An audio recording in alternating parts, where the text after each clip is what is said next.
জ্যোতিপ্ৰসাদ জন্ম শতবৰ্ষ উপলক্ষে আপুনি অসমৰ বিভিন্ন ঠাইত জ্যোতি সংগীত প্ৰশিক্ষণ দি আছে। এই ক্ষেত্ৰত আপোনাৰ অভিজ্ঞতা আৰু সফলতা সম্পৰ্কে দুআষাৰ কওক। প্ৰত্যেক ঠাইতে একটা জ্যোতিপ্ৰসাদক সম্পৰ্কে একটা চেতনা একটা বাঢ়ি গৈছে আৰু জ্যোতিপ্ৰসাদৰ গীত সম্পৰ্কে আগ্ৰহ এনেকুৱা য'ত বজাৰৰ মানে এনেকুৱা ধৰণৰ নানা ৰকম সত্ৰীয়া হিন্দী গীতৰ প্ৰাদুৰ্ভাৱ হৈছে। এনে সময়ত য'ত হয়তো হিন্দী গীত ইমান চলিছে, য'ত ফেশ্বন শ্ব'ৰ পৰা আৰম্ভ কৰি সব হুলস্থুল ওলাই দেশখনতে প্ৰত্যেক ঠাইতে একেবাৰে সাংঘাতিক টকাৰ উভৈনদী হয় সেইবিলাক বিষয়। তেনে ক্ষেত্ৰতো জ্যোতিপ্ৰসাদে এই গীতবিলাক শিকিবলৈ ঘণ্টাৰ পিছত ঘণ্টা ধৰক যিঠাইত আমি গৈছোঁ 8টা চাৰে 8টাৰ পৰা 12টা আকৌ এঘণ্টা গেপ দি বা 1.5 ঘণ্টা গেপ দি 1.5টাৰ পৰা আকৌ 4টা চাৰে 4টা কিমান সময় সেই একেৰাহে সেই জ্যোতি সংগীত শিকা কলেজীয়া ল'ৰা ছোৱালীৰ পৰা আৰম্ভ কৰি ঘৰৰ বোৱাৰীৰ পৰা আৰম্ভ কৰি যিধৰণে সৰু ল'ৰা ছোৱালী পৰ্যন্ত যোগ দিছে, এইটো এটা সঁচাই মই আচৰিত মানিছোঁ যে এনেকুৱা এটা ভক্তি বা তেওঁৰ প্ৰতি এটা দেখিছোঁ। আৰু তাৰোপৰিও গাৰ্জেনবিলাকেও যথেষ্ট আহিছে, সহায় কৰিছে, এনেকুৱা আছে। এইটো এটা খুব ভাল ফিল্ম গোটেই গীতে মই দেখিছোঁ। কিন্তু যিধৰণে আমি আৰু গীতসমূহ শিকাব লাগিছিল সেইধৰণে আমি কৰা নাই, কাৰণ আমাৰ কিতাপ নাই। আৰু মই ধৰক কিতাপৰ বাহিৰেও যদি মই কিবা গীত জানো মই সেইটো শিকাবলৈ চেষ্টা কৰা নাই, কাৰণ আমাৰ কমিটিৰ মাধ্যমত যিখিনি সুৰজয়ীৰ মাধ্যমত যিখিনি গীত পাব্লিছ হৈছে, প্ৰকাশ হৈছে, অকল তাৰ ওপৰত ভিত্তি কৰি মই শিকাইছোঁ। কাৰণ নহ'লে আৰু নানা ৰকম প্ৰশ্ন উঠিব। হয়তো মই শিকাতকৈ উপৰিও আৰু কোনোবাই বেলেগে অসমত শিকিছে বা তেওঁৰ গাঁৱতে এটা বেলেগ হৈ গৈছে, তেওঁ সেইটো লৈ আকৌ হুলস্থুল লগাব, যিটো আমি এনেকৈ শিকিছোঁ। আৰু এতিয়াতো কৈ দিলেই হ'ল যে মই অমুকৰ পৰা শিকিছোঁ, অমুক চনত অমুকৰ পৰা শিকিছোঁ, সেইবোৰ কৰিতো কাৰো একো কৰিবলগীয়া নাই। এতিয়া কোন ভাগ কি খবৰ সেই গাঁৱৰ যি পণ্ডিতৰ ভিতৰত কোন বেছি পণ্ডিত এই যুদ্ধ হৈছিল।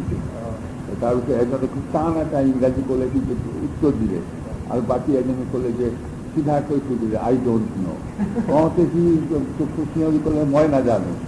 গাঁৱৰ মানুহ ভাবিলেতো সি নাজানে, যে সঁচাই উত্তৰটো দিলে যে আই ডোণ্ট ন' উত্তৰ যে আমি নাজানো। গাঁৱৰ মানুহেতো সেইটো আৰু নুবুজিলে, কিছুমান নিৰক্ষৰ যিবিলাক পঢ়া শুনা নাই, এই তেনেকুৱা ধৰণৰ কথা হয়। এতিয়া কাৰ সেইটো সঁচা হ'ব, কোনে বিচাৰ কৰিব সেইকাৰণে মুস্কিল হৈ গৈছে। এতিয়া সেইকাৰণে এই কমিটি এটা দৰকাৰ, বহল কমিটি এটা দৰকাৰ, যিবিলাকে এই সুৰটোক নৈতিক নিৰূপণ কৰিব সঁচা এইটোৱে হ'ব, এইটো যদি গ'ল। সেইকাৰণে আমাৰ সব বস্তু আমাৰ পলম কৰি হয়। এতিয়া আমি যিকেইজন আছোঁ এইবিলাককে লৈ অন্যতম ঘটনা গীতাক লৈ আমাক লৈ বীৰেন্দ্ৰ আৰু যিবিলাকে এইবিলাক গান সকলোকে লৈ আমি কৰিব লাগে। ইয়াতকৈ পলম কৰিলেতো আৰু শেষ আৰু আমি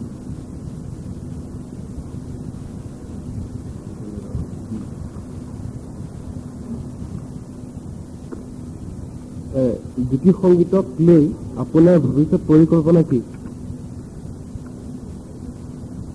জ্যোতি সংগীতক লৈ মই স্বৰলিপিখিনি জোৰ দিবলৈ কৈছোঁ সকলো ক্ষেত্ৰত। সেই স্বৰলিপিখিনি গোটেইখিনি যিখিনি তেখেতে সুৰ দিছে সেইকেইটা গানত যথেষ্ট সুৰ দি সেই কিতাপখন আৰু ধৰক দুটা পাৰ্ট ওলাইছে।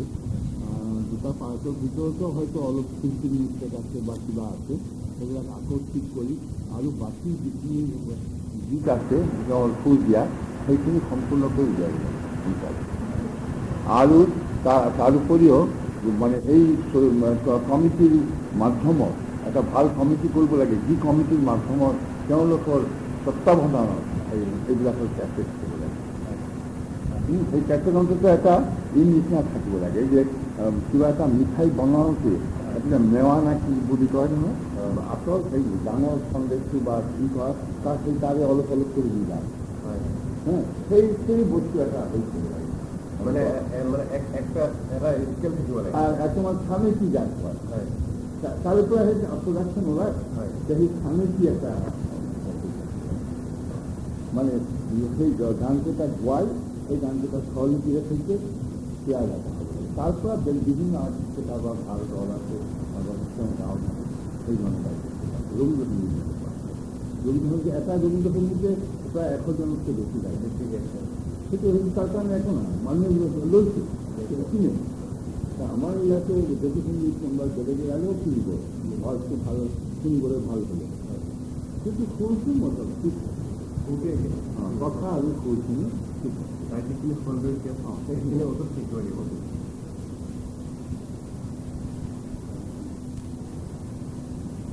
বৰ্তমান মানুহৰ ব্যৱসায়িক সংস্কৃতি বৰ্তমান মানুহবোৰ ব্যৱসায়িক সংস্কৃতিৰ মাজলৈ ক্ৰমশ সোমাই গৈছে। এই জ্যোতিপ্ৰসাদ বা জ্যোতিসংগীত বা অসমীয়া সংস্কৃতিত কিবা প্ৰভাৱ পেলাব পাৰে বুলি ভাবেনে? যদি ভাবে কেনেধৰণে প্ৰভাৱ পেলাব পাৰে?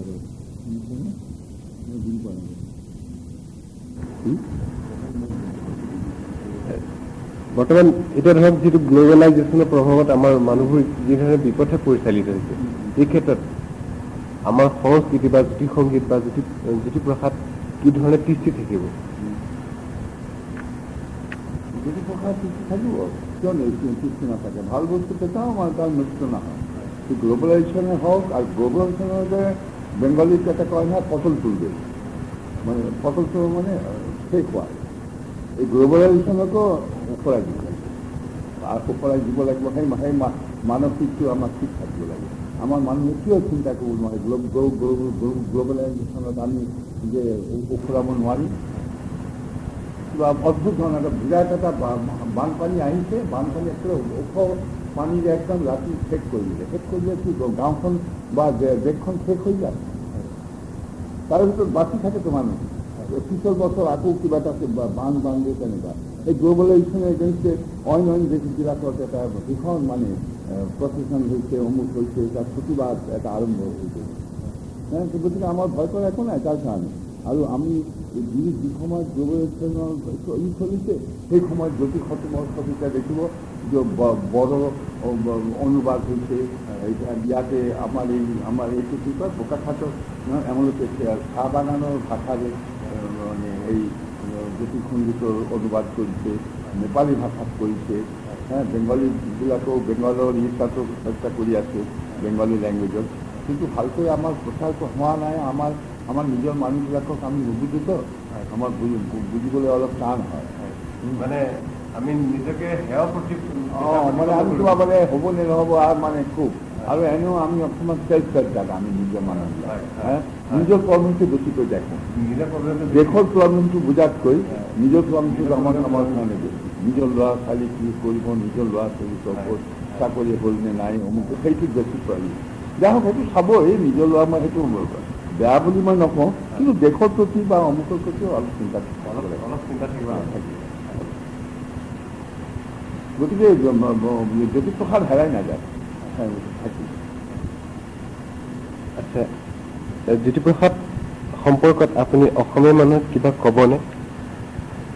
মই অন্ততঃ অইন পিছৰ কথা ক'ব নোখোজোঁ। মই এই স্বৰলিপিৰ ক্ষেত্ৰত অসমীয়া মানুহে যাতে, আমাৰ অসমৰ মানুহে যাতে চৰকাৰক হেঁচা দিয়ে যে এটা সোনকালে এই স্বৰলিপিখিনি উলিয়াই দিয়ে আৰু সহজে পাব পৰাকৈ চৰকাৰে সহজলভ্য। এতিয়া আমাৰ যিখিনি উলিয়াইছে তাকো সহজে দোকানত কিনিব। আজি বোকাখাটত কিতাপৰ দোকান সেইখন নাপায়, গোলাঘাটত নাপায়, যোৰহাটত নাপায়। সেই ৰবীন্দ্ৰ ভৱনত যাব লাগিব, গৈ তাতো নাপায়। ৰবীন্দ্ৰ ভৱনতো আকৌ তেওঁলোকৰ এখন কিতাপৰ মানে ই আছে, ভঁৰাল আছে, সেই তাৰে পৰা গৈ আকৌ স্লিপ লৈ তাৰপিছত আনিব লাগিব। ইমানখিনি ঝামেলা কিয় হ'ব লাগে? বা প্ৰকাশন পৰিষদৰ যিটো ই ষ্টল আছে তাতোতো পাণবজাৰতো দিব পাৰি, সেইটো কৰা। এইবিলাক কথাত চৰকাৰে অলপ হেঁচা দিব লাগে। চৰকাৰক এই দাবীৰে ৰাইজে অলপ সজাগ হ'ব লাগে। ৰাইজে মানে একদম এইবিলাক কথাত বৰ মানে আওকাণ কৰি থাকে, এটা জাগৰণ আনিব লাগিব। জাগৰণ আনিব, তেতিয়াহ'লে হ'ব। আৰু তাৰ উপৰিও জ্যোতিপ্ৰসাদৰ দৰ্শন বা জ্যোতিপ্ৰসাদৰ এইবিলাকৰ কাৰণে চেতনাৰ কাৰণেও ধৰক এইবাৰ যিবিলাক যিটো হৈছে এই যে কমিটিবিলাক এইটো খুব ভাল ফল দিছে। তেওঁলোকে কিতাপ পাব্লিছ কৰিব ওলাইছে আৰু তেওঁ সম্পৰ্কে কিতাপ এইবিলাক বহুত কিতাপ ওলাইছে আৰু ওলাব। গতিকে এইটো এটা ভাল লক্ষণ বুলি ক'ব পাৰোঁ আমাৰ অসমত। আৰু কিন্তু ইয়াতকৈ আৰু অলপমান বেছি হ'ব লাগে, যিমান হ'ব লাগে তাতে কম তথাপি হৈ আছে, কিন্তু আৰু হ'ব আৰু বেছি। মই শুনিছোঁ ইয়াতে কোনোবা কৰিছে অসম সাহিত্য সভাৰ মানে কৈছোঁ যে ইমান বেছি প্ৰচাৰৰ ইমানখিনি কৰাই দিয়ে বিজড়িত হৈ যায়। মই সেইটো নহয়, মোৰ ধাৰণা এই কথাটো সত্য নহয়, কাৰণ কোনোবা হয়তো ভুলকৈ শুনিছে। সাহিত্য সভা বা এনেকুৱা তেওঁলোকে এই এনেকুৱা কথা ক'ব নোৱাৰে, মই সেইটো বিশ্বাস কৰোঁ। তথাপিও মই কওঁ যে আৰু হ'ব লাগে, আৰু ইয়াতকৈ বেছি হ'ব লাগে। আলোচনা চেমিনাৰ আদি, তাৰপিছত গীত মাত এই কৰিয়ে নাটক হয়তো যিমান হ'ব লাগিছিল বা নাটকৰ এই নাটকৰ ওপৰতো ফিল্ম কৰি আছে বহুতে, তেওঁ এইবিলাক ওপৰতো ফিল্ম কৰিব পাৰে ভালকৈ।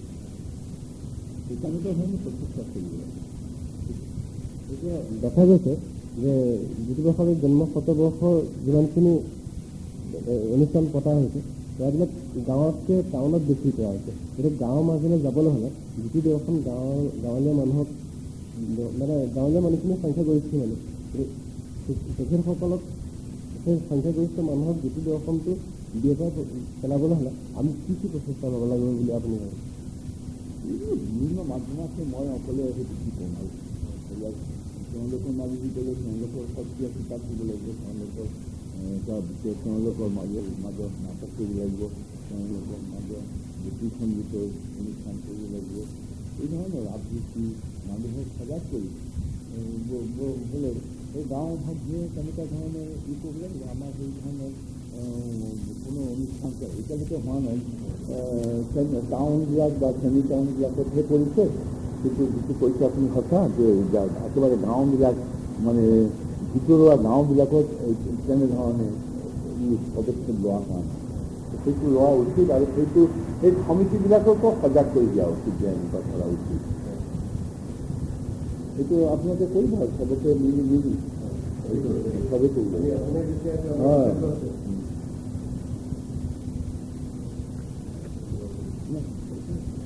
আজিলৈ সামৰো, আপোনালৈ ধন্যবাদ থাকিল। মই ধন্যবাদ জনালোঁ আপোনালোকক। আপোনালোকে ভালকৈ কৰক কিবা এটা, আৰু আপোনালোকেও যদি জ্যোতিপ্ৰসাদৰ এই সম্পৰ্কে অলপ কিবা এটা মুভমেণ্ট কৰিব পাৰে তেতিয়াহ'লে সদায় ভাল কথা হ'ব আৰু আমিও আনন্দিত হ'ম। ধন্যবাদ।